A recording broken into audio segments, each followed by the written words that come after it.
मक्का में हजारों बुत हैं, एक आदमी क्या बिगाड़ लेगा। या मोहम्मद, आप और खदीजा ये क्या कर रहे हैं? आप तो पहले कभी इस तरह इबादत नहीं करते थे। ये रात के अंधेरे में क्या अजीब सा काम कर रहे हैं। इनके अपने घरों में बुतों के खिलाफ बगावत जन्म ले चुकी है। तसव्वुर करें एक ऐसा मिशन जिसकी शुरुआत अगर ज़रा सी भी गलत हो जाती तो तारीख वहीं दम तोड़ देती। वही मक्का की पुरानी गलियां और वही काबा के गिर्द बुतों का हजूम। बज़ाहिर सब कुछ वैसा ही था, मगर अंदर ही अंदर एक ऐसा लावा पक रहा था जो आने वाले बरसों में कैसरो कसरा के तख्त हिला देने वाला था। ये इनकलाब तलवारों की छंकार से नहीं, बल्कि खामोश कदमों और सरगोशियों से शुरू हुआ। तुमने सुना, मोहम्मद रातों को चंद लोगों से मिलते हैं। छोड़ो, मक्का में हजारों बुत हैं, एक आदमी क्या बिगाड़ लेगा। मगर उन्हें अंदाजा नहीं था कि तब्दीली उनके घरों के अंदर से शुरू हो चुकी है। अगर कुरैश को ज़रा सी भी खबर हो जाती कि मोहम्मद सल्लल्लाहु अलैहि वसल्लम इनके आबाई दीन के खिलाफ एक नई जमात तैयार कर रहे हैं, तो मक्का की ज़मीन खून से रंग दी जाती। गारे हिरा से उतरने के बाद, कुम फ़ाअंज़िर का हुक्म मिलने के बाद, नबी करीम सल्लल्लाहु अलैहि वसल्लम पर एक भारी जिम्मेदारी आ चुकी थी। सवाल ये था, आगाज कहाँ से किया जाए, कुरैश से या घर वालों से? मगर हिकमत यही थी कि इब्तदा घर से हो। सबसे पहले ईमान लाने का शरफ सैयदा खदीजा रज़ी अल्लाह अन्हा को मिला।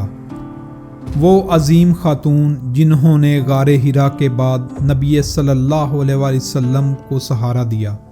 इनके बाद वो बच्चा जो नबी सल्लल्लाहु अलैहि वसल्लम के ज़ेरे कफ़ालत था, हज़रत अली बिन अबी तालिब रज़ी अल्लाह अन्हु। एक दिन उन्होंने नबी सल्लल्लाहु अलैहि वसल्लम और खदीजा रज़ी अल्लाह अन्हा को नमाज पढ़ते हुए देखा। या मोहम्मद, आप और खदीजा ये क्या कर रहे हैं? आप तो पहले कभी इस तरह इबादत नहीं करते थे।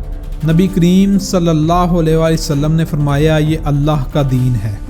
हज़रत अली ने एक रात गौर किया और अगली ही सुबह कहा, मुझे लगता है यही हक है जिसकी आप इबादत कर रहे हैं, मुझे भी उसकी तालीम दें। तीसरे फ़र्द हज़रत ज़ैद बिन हारसा रज़ी अल्लाह अन्हो थे, नबी सल्लल्लाहु अलैहि वसल्लम के आज़ाद करदा गुलाम और मुँह बोले बेटे। ये तीन वो लोग थे जो सबसे पहले इस राज के अमीन बने। मक्का में एक शख्स ऐसा था जो नबी सल्लल्लाहु अलैहि वसल्लम का सबसे करीबी दोस्त था, हज़रत अबू बकर सिद्दीक़ रज़ी अल्लाह अन्हु। आप सल्लल्लाहु अलैहि वसल्लम ने अबू बकर से फरमाया, ए अबू बकर, मैं तुम्हें अल्लाह के दीन की तरफ बुला रहा हूँ। अबू बकर रज़ी अल्लाह अन्हु ने फ़ौरन कहा, मुझे यकीन है कि आप सच्चे हैं और मैं गवाही देता हूँ कि आप अल्लाह के रसूल हैं। हज़रत अबू बकर रज़ी अल्लाह अन्हु का ईमान इस्लाम के लिए ऑक्सीजन साबित हुआ। वो चलती फिरती दावत बन गए। उनके ज़रिए इस्लाम कबूल करने वालों में से अक्सर को बाद में जन्नत की बशारत दी गई। मक्का के ये नौजवान रात की तारीकी में छुप छुप कर नबी अकरम सल्लल्लाहु अलैहि वसल्लम से मिलते और कुरैश को खबर भी न थी कि इनके अपने घरों में बुतों के खिलाफ बगावत जन्म ले चुकी है। इब्ने इसहाक और अल तिबरी के मुताबिक एक दिन हज़रत साद बिन अबी वकास चंद सहाबा के साथ रात की तारीकी में नमाज पढ़ रहे थे। इत्फाक से कुछ मुशरकीन उन्हें देख गए और बात मजाक से झगड़े तक पहुंच गई। ये रात के अंधेरे में क्या अजीब सा काम कर रहे हैं। वकील, ये तो कुछ नया लग रहा है।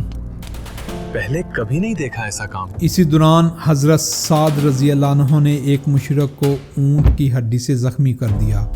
कोहे सफ़ा के दामन में एक नौजवान अरकम बिन अरकम रज़ी अल्लाह अन्हु का घर था। नबी करीम सल्लल्लाहु अलैहि वसल्लम ने हिकमत से इस घर को इस्लाम का पहला खुफिया मरकज़ मुंतखब किया। यही घर दारे अरकम कहलाया। यहाँ कुरान सिखाया जाता, ईमान मजबूत किया जाता اور امیر غریب ایک صف میں کھڑے ہو جاتے۔ 3 سال کی خفیہ تربیت نے صحابہ کے ایمان کو چٹان جیسا مضبوط بنا دیا تھا۔ پھر وہ وقت آ گیا جب اللہ کی طرف سے حکم نازل ہوا کہ اپنے قریبی رشتہ داروں کو خبردار کرو اور جو حکم دیا جا رہا ہے اسے کھول کر بیان کرو۔ اب راز کا وقت ختم ہو چکا تھا۔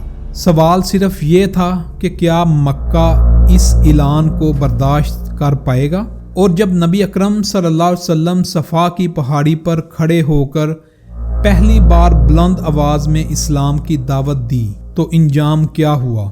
یہ سب اور بہت کچھ دیکھیں گے ہم اگلی قسط میں۔ اگر آپ بھی اس سفر کا حصہ بننا چاہتے ہیں تو چینل کو سبسکرائب کر لیں۔ اللہ حافظ۔